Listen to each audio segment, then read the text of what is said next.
Vous êtes dirigeant d'entreprise? Imaginez ceci. Vos sauvegardes sont bien planifiées, mais personne ne sait combien de temps il faut pour les restaurer. Une procédure anti-phishing existe, mais aucun collaborateur ne l'a jamais appliquée. Vous avez désigné une personne à appeler en cas d'incident, mais elle est absente ou ses coordonnées ne sont plus valides. Dans le stress d'une attaque, les bons réflexes ne s'improvisent pas. Ce n'est pas le moment de chercher un document ou de se demander qui fait quoi. Ce qu'il faut, ce sont des gestes sûrs, des automatismes, une coordination fluide. Et cela ne s'apprend pas dans les manuels, ça s'acquiert en s'entraînant. Bienvenue dans cette série conçue pour les dirigeants d'entreprise comme vous qui souhaitent reprendre la main sur leur cybersécurité sans expertise technique. Je suis Dominique Mayano, fondateur et dirigeant de Groupe Mayano. Aujourd'hui, je vous propose de faire un pas de plus fondamental dans votre pilotage cyber. Testez votre capacité à réagir. Si vous découvrez cette vidéo sans avoir suivi les précédentes, pas de panique, chaque épisode est indépendant. Voici le fil conducteur. Depuis le début de cette série, nous explorons une méthode simple en 10 étapes, inspirée du cadre de l'ANSSI, l'Agence nationale de la sécurité des systèmes d'information, et de cybermalveillance.gouv.fr. L'objectif, vous permettre de bâtir une stratégie de cybersécurité cohérente, pilotable et adaptée à la réalité de votre entreprise. Nous avons parlé de prise de conscience du risque numérique, d'évaluation de votre niveau de protection, de mise en œuvre d'un plan d'action, de mobilisation des collaborateurs et de formalisation claire des règles à suivre. Toutes ces étapes sont essentielles, mais elles ne suffisent pas car en cybersécurité, comme dans la sécurité incendie ou la gestion de crise, il est trop tard pour improviser le jour de l'incident.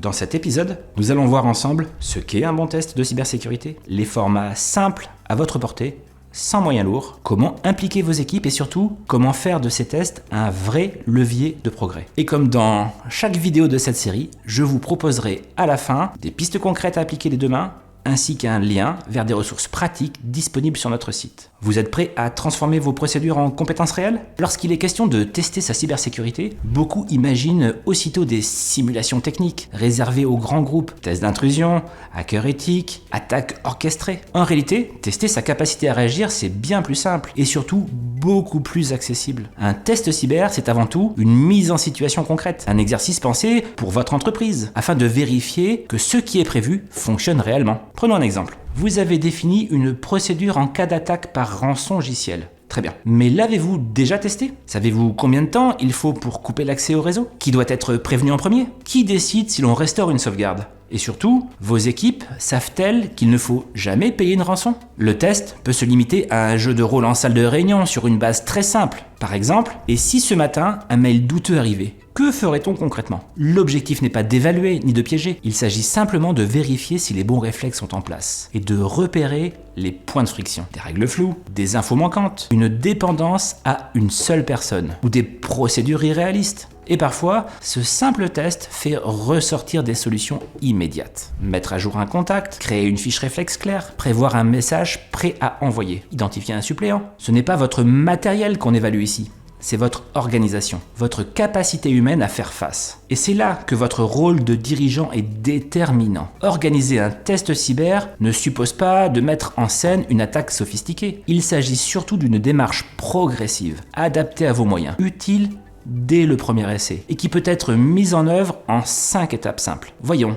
chaque étape en détail. Étape 1, choisir un scénario réaliste. Inutile d'imaginer une attaque hollywoodienne. Partir d'un incident plausible suffit, comme un mail piégé reçu par un salarié, une coupure d'accès aux fichiers partagés, une panne de serveur, un client alerté par un message suspect venant de votre adresse. Pour commencer, sélectionnez simplement une idée parmi celles-ci. Étape 2, impliquez un petit groupe. Commencez avec un binôme, par exemple la direction et le référent IT, ou un membre du comité de direction. Présentez l'exercice avec bienveillance. Rappelez que ce n'est pas un audit, ni un contrôle individuel, mais un moment pour progresser ensemble. Étape 3, jouez le scénario jusqu'au bout. Qui détecte l'incident? Qui alerte? Quelle procédure est consultée? Quel message est transmis? Notez les hésitations, les blocages, les zones d'ombre. C'est souvent là que se posent les bonnes questions. Où est le mot de passe du compte de secours? Qui a les coordonnées du prestataire? La sauvegarde, on sait la restaurer? Et c'est précisément ce que vous cherchez à faire émerger. Étape 4, débriefer à chaud. Une fois l'exercice terminé, prenez 15 minutes pour échanger ensemble. Qu'est-ce qui a bien fonctionné? Qu'est-ce qui a freiné l'action? Et qu'est-ce qui peut être amélioré dès maintenant. Ce moment de retour d'expérience est souvent le plus riche. Il transforme un simple exercice en véritable apprentissage collectif. Étape 5. Planifiez la suite. Inutile d'en faire trop.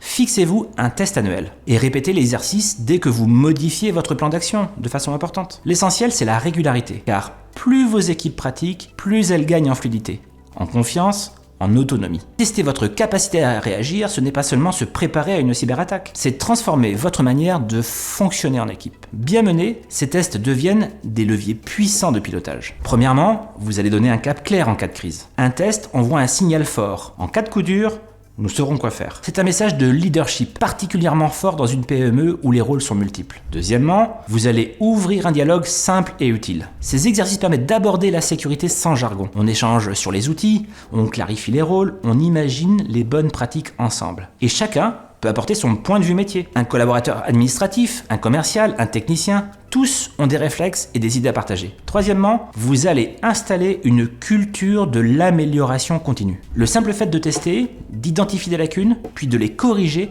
crée une dynamique vertueuse. Nous ne nous contentons pas d'écrire des règles, nous vérifions qu'elles tiennent. C'est le cœur d'une posture qualité, valorisante pour les équipes, rassurante pour les clientes et crédible face aux partenaires. Enfin, vous allez valoriser vos collaborateurs. Un test n'est pas celui où tout repose sur le dirigeant, c'est celui où une équipe réagit de façon coordonnée. Et ça change tout. Les collaborateurs se sentent impliqués, leur rôle est reconnu, leur implication devient un moteur. Ce n'est plus seulement de la cybersécurité, c'est de la cohésion et de la responsabilité partagée. Un test cyber bien mené, ce n'est pas qu'un exercice, c'est un acte de pilotage moderne. Plus de robustesse, plus de clarté, plus d'agilité. Et cela vous permet, en tant que dirigeant, de tenir votre rôle de chef d'orchestre, même en cas de tempête. Car réagir efficacement à un incident ne s'improvise pas, mais inutile d'attendre d'être expert. Vous pouvez, dès cette semaine, passer à l'action. Réservez 30 minutes, posez un cas simple, et si un salarié cliquait sur un lien piégé. Observez ce qui fonctionne, ce qui bloque, et parlez-en. L'essentiel, c'est de créer un moment utile, sans stress, qui ancre les bons réflexes. Pour vous aider à structurer ce premier test, nous avons préparé des fiches pratiques à télécharger, des idées de scénarios simples et adaptés aux PME, un petit guide pour animer un test avec vos équipes et une grille de retour d'expérience à remplir ensemble. Le lien est accessible sous cette vidéo ou directement sur la page dédiée à cet épisode sur groupe-mayano.com. Ce premier test, même modeste, peut transformer votre posture. Vous n'êtes plus dans l'attente, vous êtes dans l'action. Et c'est cette dynamique que nous allons approfondir dans la prochaine étape. Comment piloter la cybersécurité dans la durée sans vous essouffler ni vous disperser. Si vous souhaitez être accompagné pour mettre en place une vraie démarche de pilotage de votre cybersécurité ou que vous avez des questions supplémentaires vous concernant, vous pouvez prendre un temps d'échange avec nous. Pour cela, cliquez simplement sur le lien sous cette vidéo. Merci pour votre écoute et à très bientôt dans l'épisode 9.